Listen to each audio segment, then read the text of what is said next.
He really believed his personality could move the needle. And he believed in the citizen's role, too. Absolutely. That Welcome to the deep dive. So our mission today, it's pretty complex. We're looking at this intense real-time map of global friction points. You know, the Middle East, Russia, China. Right. High-stakes stuff. Exactly. And at the same time, we're digging into this really compelling bit of history to sort of understand the ongoing challenges of American power. Yeah, we've got this stack of sources, current policy urgency bumping right up against a historical blueprint. It's quite the mix. That juxtaposition, I think that's the key, right? It really is. We're not just summarizing headlines. We're trying to pull out the critical insights from what's happening right now, geopolitically. And then hold them up against Theodore Roosevelt's presidency. Precisely. The main argument in our historical source is that he fundamentally rescued the American spirit more than a century ago. Okay. So by looking at how he did it, his domestic reforms, his global engagement, we want to see maybe what lessons could possibly apply today to the challenges the Republic's facing now. Okay, let's dive in then. Let's start with those immediate crises. The Middle East. Yeah. That peace effort seems incredibly fragile. Uh-huh. What's the reality check on the ground after this deal was announced? The reality is, well, it's messy, conflicting. You've got President Trump saying it's holding. Yeah. But then reports from the Israeli side, much more cautious, extremely cautious. And the critical thing is Hamas. They're actively working to survive, to undermine stability. It's deeply volatile. And our sources point to the administration, people like Jared Kushner, betting on a specific strategy, economic normalization. That's the idea, get the region on the same economic page, basically. Yeah. The thinking is, if everyone's making money together, maybe conflict seems less attractive. Build peace on an economic foundation. Sounds logical. In a vacuum, maybe? Yeah. But it risks kind of ignoring the main political drivers. Yeah. The ideology. That economic plan needs stability to even start. But the sources really hammer this. Major details are still up in the air. What are these security guarantees exactly? What about this Arab force they talked about? What does it look like? How fast can it deploy? And the big one, Hamas. If they're not totally wiped out, they're still relevant, right? Because for lots of Palestinians, they're the only ones providing basic security, food, that sort of thing. It's a governance vacuum. It absolutely is. You have to remember, back when Hamas gained power during the Bush years, it wasn't just ideology. No. They won by filling potholes, picking up the trash. They actually delivered some basic local governance. So for this new situation to stabilize, for the economic stuff to even have a chance, you need a legitimate governing body. One that key Arab states, the Gulf states, actually sign off on. And that needs to replace Hamas in day-to-day life. Yeah, in civil society. And that replacement, it just hasn't materialized yet. Okay, shifting gears. Russia, Ukraine. Our sources talk about this tomahawk twist. The Ukrainians thought they were getting a big upgrade. That's right. They were operating under the assumption that the U.S. was finally fed up enough with Russian aggression to send tomahawks. Which would be a game changer. Huge. For Ukraine, it's not just another weapon. It's long range, high precision. It dramatically shifts the psychology, the deterrence against, Russian-backed forces. But then the phone call with Putin. Right. And just like that, the dynamic flips. Suddenly the pressure's on President Zelensky in Ukraine to take a deal. And those tomahawks, delayed, maybe shelved completely. And what's fascinating here, you mentioned this earlier, is the time difference. How Washington and Moscow see time. Yeah, that mismatch in patience, it just jumps out from these sources. It really does. Putin, well, he plays the long game. It's ingrained. 3 more years of one U.S. president. That's like nothing in their strategic thinking. Just a blip. Exactly. They can afford to wait out a political cycle, especially if they see the U.S. administration putting intense, immediate pressure on both sides to get a quick deal. They know any deal now might just get revisited later by whoever's next in the White House. And you see that same dynamic with China, right? This ongoing tariff war, I charge you, you charge me. It keeps escalating. Yeah, it affects both economies for sure. The U.S. approach seems to rely a lot on the idea that, the leaders' force of personality. Especially going into this meeting with President Xi in South Korea. Right, that can create leverage. Yeah. But Xi, he has political security. And more importantly, he can think in 10-year chunks. So they listen to the tough talk. Tariffs hurt, obviously. but they're also calculating how long they need to hold out until the next U.S. election maybe changes things. It's the same playbook we see from Moscow. Deal with the immediate pressure, sure. Make a deal if you have to. But keep your eye firmly on outlasting the other guy. Exactly. So all these global hotspots, the Middle East instability, the Ukraine situation, China's long game, they're immediate pressures on the U.S. system. Yeah, which kind of leads us back home to the domestic health of the American Republic itself. Okay, let's turn inward then. The government shutdown, day 20.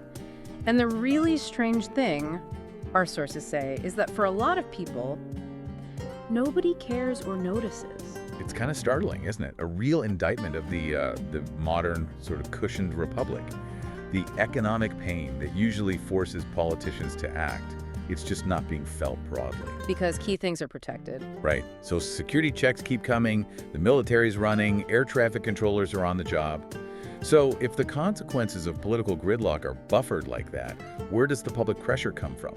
The pressure needed to get things resolved. That's a huge question, and it ties right into the healthcare fight, doesn't it? The shutdown is linked to these expiring healthcare subsidies. Yeah, and we need to be clear about what's at stake. Those subsidies, they were put in place because the original Obamacare marketplace, well, it wasn't working quite as planned. It wasn't bringing costs down.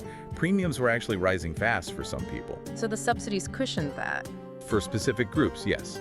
Now, Republicans, they have a genuine free market argument against these kinds of artificial subsidies, but they've really struggled profoundly to explain that rationale. So it just sounds like they're against healthcare. Pretty much, not against the mechanism of funding it, but that distinction gets lost.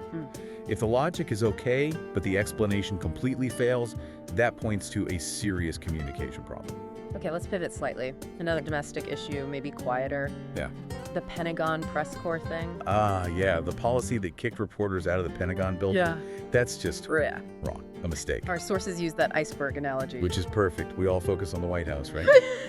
That's the tip of the controversy iceberg. Visible, loud. But most government activity. Exactly. The huge, crucial bulk of it, defense planning, long-term policy, logistics, buying stuff that happens under the surface in agencies like the Pentagon. And reporters being in the building was key.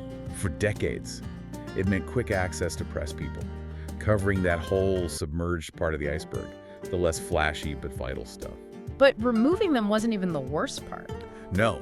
The really alarming bit was the policy tried to make reporters basically sign off on a promise. A promise not to cover. Not to cover unclassified information if it hadn't been officially, spoon-fed for release. Wow. Yeah. That's a direct attempt to control the narrative, to pre-censor information, even stuff that isn't secret. It raises huge First Amendment questions. So if we're talking about the health of the republic needing civic pressure, needing scrutiny, what happens when that pressure fades? Either because the government cushions the pain, like with the shutdown? Or tries to control the information flow, like at the Pentagon. Yeah. Where does that leave us? That question is the perfect bridge, actually. Let's go back in time to when the American spirit supposedly needed rescuing. What does it really take to sustain American strength? Okay, so now we shift focus completely. Theodore Roosevelt. TR. Our sources frame him as this pivot point, taking the U.S. from being inward-looking after the Civil War. Yeah, focused on Reconstruction, internal fights. And turning it into a confident global power. His story is just so powerful because his conviction wasn't just talk. It was forged by doing things, by constantly seeking challenges. He came from New York aristocracy, but faced serious health issues. Right. Overcame them, pushed himself physically, even went out west, spent time as a quote-unquote cowboy. And right from the start, he had this instinct for reform. He wasn't just handed power, he really fought for it, like as police commissioner in New York City, fighting corruption. Exactly. Messy, bureaucratic fights. Then governor, and then his military service, leading the Rough Riders in the Spanish-American War. That made him a national hero. And that experience cemented his belief in America's global role. Absolutely. It reinforced this deep conviction that America had a moral duty and essential role to play on the world stage. And he acted on it immediately. His global ambition wasn't just vague, it was strategic. We all know he won the Nobel Peace Prize. But the sheer effort involved, people forget. He mediated the war between Russia and Japan. He got those delegations to sail all the way to Portsmouth, New Hampshire. Which, back then, with telegrams and ships, was a massive diplomatic and logistical lift. And it resulted in a crucial peace deal. That prize, it's a symbol of that effort, that conviction. But his most visible power play was the Great White Fleet. Oh yeah. took the U.S. Navy battleships, painted them gleaming white, totally non-military looking, and sent them around the world on this huge 2-year journey. It was a deliberate show of force, but disguised as, like, a friendly visit. Painting them white was symbolic. We're not just a war machine. We're a global diplomatic force, a great power. And the world got the message. Loud and clear. It signaled the U.S. had arrived, demanding respect on the global stage. And that global ambition was matched at home, right? His domestic agenda was just as radical for the time, the trust buster. Legendary. Tackling monopolies, supporting labor, which was pretty new, pushing conservation, leading to the national parks. And he wasn't afraid to take on the establishment. There's that J.P. Morgan story. Oh, it's crucial, especially with today's anti-elitism. TR was fighting antitrust, challenging the big money guys. Yeah. J.P. Morgan, the most powerful financier on earth, actually came to him and basically said, look, why don't my guy talk to your guy? We'll sort this out behind the scenes. Quietly.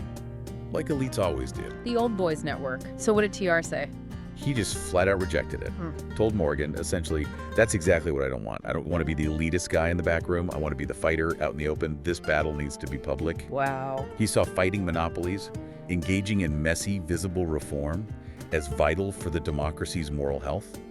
He understood you needed transparency, accountability, not just quiet deals. You definitely see parallels today in that, like, larger-than-life personality. TR had a real bombast. Oh yeah, he controlled the moment, talked to every reporter, used the presidency as a bully pulpit, as he called it, a huge platform, to go over Congress's head and talk directly to the people. He really believed his personality could move the needle. And he believed in the citizen's role, too. Absolutely. That famous man in the arena idea. He didn't just want policy wins, he wanted civic energy. He pushed citizens to get involved, take risks, serve something bigger than themselves. For TR, rescuing the American spirit wasn't just foreign policy. It was about how much Americans invested in their own republic. And a quick reminder, he became president incredibly fast, youngest ever. Only 6 months as vice president when McKinley was assassinated. It just shows how quickly leadership can shift, often out of crisis. Yeah, it proves that greatness isn't guaranteed. It needs stewardship, direction, character. Character TR seemed uniquely able to provide at that moment. Constant effort. So let's try to tie this all together. We've looked at these immediate policy fights, Middle East security, tariffs, the shutdown, healthcare subsidies, press access. High stakes, complex stuff happening right now. And then we found this powerful historical echo in TR's approach, this idea that strength, both at home and abroad, requires relentless, visible engagement. Right. So if we take TR's mission, rescue the American spirit through robust civic engagement, through global responsibility, and we hold it up against our domestic checkup. What we talked about earlier. Yeah. TR thrived on public accountability, on engagement. But today, you pointed this out, the machinery of government seems so cushioned sometimes. Citizens often don't feel the pain of inaction, like with the shutdown. Which leads to a really challenging question. It does. If that structural buffering, that cushioning in our modern system, prevents the kind of public outrage, the kind of pressure TR thought was essential for a healthy republic, well, what does real, effective civic engagement even look like now in the 21st century? How do you make it transformative? That is a powerful thought to end on. We'll leave you with that challenge, thinking about these layers. The immediate foreign policy games, measured in years, maybe, and that quieter, maybe deeper domestic need for stewardship, for civic energy. Thanks for joining us for this deep dive. Grab to Rescue the American Spirit by Bret Baier, now on sale, $24.95. Don't miss this chance and build good habits and achieve remarkable results. Buy now, today.